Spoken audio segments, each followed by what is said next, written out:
दोस्तों, आज मैं फिर आपके सामने लाया हूं आपकी और हमारी जिंदगी से जुड़ा एक और गंभीर मुद्दा।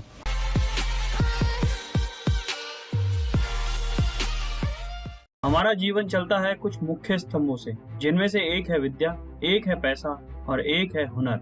वैसे तो हमारे शास्त्रों में भी लिखा हुआ है धर्म, अर्थ, काम, मोक्ष, ये हमारे जीवन चलाने के 4 मूल स्तंभ हैं। पर हम देख रहे हैं कि इनमें से एक स्तंभ का रूप बहुत ही विकराल हो गया है, जिसे हम अर्थ कहते हैं, जिसमें अर्थ का संबंध पैसों से है। दोस्तों, बाकी स्तंभों का क्या वो हमने गायब कर दिए हैं या हम उनके बारे में कुछ भूल गए हैं? नहीं दोस्तों, हम देखते हैं कि रोजमर्रा की जिंदगी में हम पूजा पाठ भी करते हैं, हम अपने रिश्ते नाते भी निभाते हैं, जो सामाजिक जीवन का ही एक पहलू है। इसके अलावा जैसे त्योहार हो गए, हमारे रीति रिवाज हो गए या सामाजिक जीवन से जुड़ी कई अन्य चीजें। पर क्या आपने कभी सोचा है कि हम सब सिर्फ करने के लिए कर रहे हैं या इनका और भी कोई मतलब है? दोस्तों, 21वीं सदी यानी कि सन 2000 की शुरू होने के बाद हम देखते हैं कि हमारे आसपास के वातावरण में एक अलग सा बदलाव हो रहा है। और दोस्तों, किसी भी बदलाव का परिणाम आने में समय लगता है। जैसे आज 2021 तक आते आते हम देख सकते हैं कि जहाँ भी देखो केवल अर्थ का ही बोलबाला रह गया है। मेरे कहने का मतलब ये है कि सब जगह रुपए पैसों का ही वर्चस्व देखने को मिलता है। दोस्तों, मेरे कहने का मतलब ये नहीं है कि लोग किसी सामाजिक कार्य में ध्यान नहीं लगा रहे या किसी और गतिविधि में अपना मन नहीं लगाते, पर पैसों की चकाचौंध ने बाकी चीजों को काफी फीका सा कर दिया है। मसलन के तौर पर हमारी सहन शक्ति किसी और की फीलिंग्स के लिए कमजोर पड़ने लगी है। हम हर चीज को पैसे में तौलने लगे हैं। जहाँ जरूरत भी नहीं है वहाँ हम अपने धन का या अपनी विलासिता का प्रदर्शन करने से नहीं चूकते।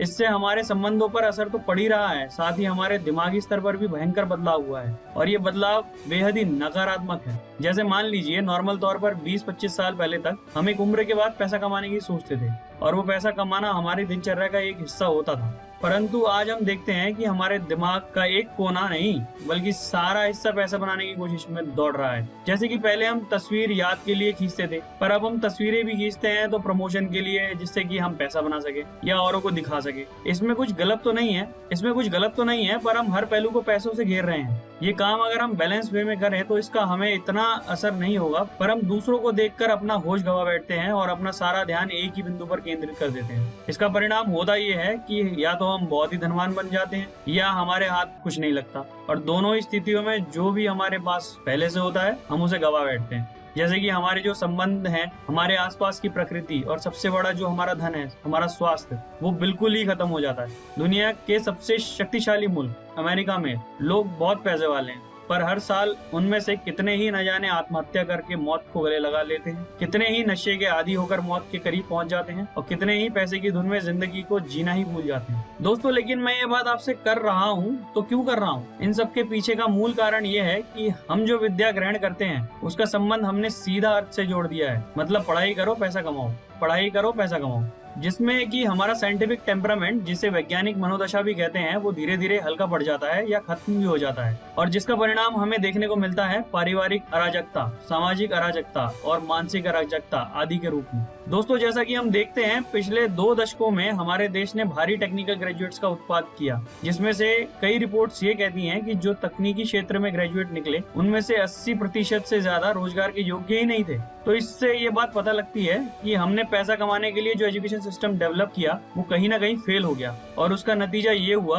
कि हमारे युवाओं को भारी भरकम बेरोजगारी का सामना करना पड़ा। इसमें कुछ गलतियां हमसे या हमारे पेरेंट्स से भी हुई हैं, क्योंकि सोसाइटी के प्रेशर में हम ये नहीं देखते कि हमारे बच्चे की असली रुचि किस में है। पेरेंट्स ये देखते हैं कि फला के बेटा या बेटी ने ये फला कोर्स किया और आज उसका अच्छा पैकेज या सैलरी है, तो हम भी अपने बच्चों को वही करने की उम्मीद करते हैं। ये नहीं सोचते कि हर व्यक्ति अपने आप में एक अलग पर्सनैलिटी है और सबका अपना अपना अलग टैलेंट है, जिससे अगर सही समय पर दिशा दी जाए तो कुछ अद्भुत नतीजे भविष्य में मिल सकते हैं। इसमें पेरेंट्स या बच्चों की भी पूरी गलती नहीं है, क्योंकि कुछ खामियां हमारे एजुकेशन सिस्टम में भी हैं, जहां बच्चों को क्लासिफाई कर दिया जाता है उनके मार्क्स के बेसिस पर, ना कि उनके असली टैलेंट के बेस पर। क्योंकि अधिकतर स्कूल्स भी केवल रोट लर्निंग करवा रहे हैं, जिसे हम पुराने जमाने का या घिसा पीटा मॉडल कहते हैं, उसी पर सब चल रहा है। कुछ भी नई तब्दीली इसमें नहीं आई है। बच्चों को केवल फैक्ट्री में प्रोड्यूस करने वाले प्रोडक्ट की तरह तैयार किया जा रहा है, जिसे भी देखो रैट रेस की तरफ दौड़ रहा है। कुछ ऐसा सिस्टम बना दिया गया है कि आप सिर्फ रोट लर्निंग के मॉडल से पढ़ें और पास होकर जॉब के लिए घूमें।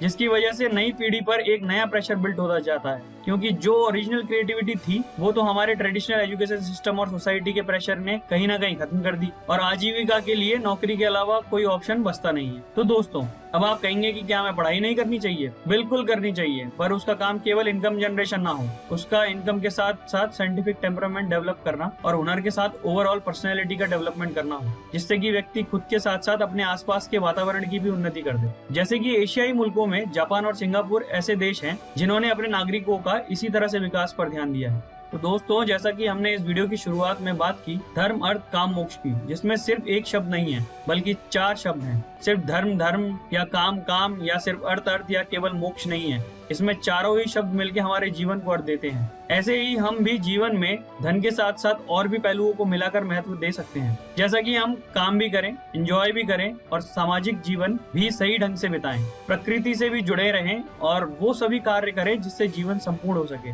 ना कि जीवन की संपूर्णता सिर्फ अकेले धन में खोजें। और हाँ दोस्तों, हम अपने आप की या अपने बच्चों की दूसरों से तुलना करना छोड़ दें, क्योंकि हर इंसान को ईश्वर ने एक अलग टैलेंट देकर भेजा है। रेगुलर कंपैरिजन से बच्चे पर साइकोलॉजिकल और इमोशनल इफेक्ट पड़ता है और इसका उनकी लाइफ में नेगेटिव इम्पैक्ट भी हो सकता है, क्योंकि आपने सुना ही होगा कि सूखी लकड़ी को जलाने के लिए सिर्फ एक चिंगारी ही काफी होती है, और ऐसे ही एक सुखी जीवन को खत्म करने के लिए मन में द्वेष की भावना ही काफी होती है, जो हमेशा दूसरों को देखकर ही मन में आती है। तो दोस्तों, आपको हमारी ये वीडियो कैसी लगी हमें कमेंट करके बताएं और हमारे चैनल को लाइक, शेयर और सब्सक्राइब करना ना भूलें और नोटिफिकेशन के लिए बेल आइकन को जरूर दबा दें। मिलते हैं आपसे अगले वीडियो में।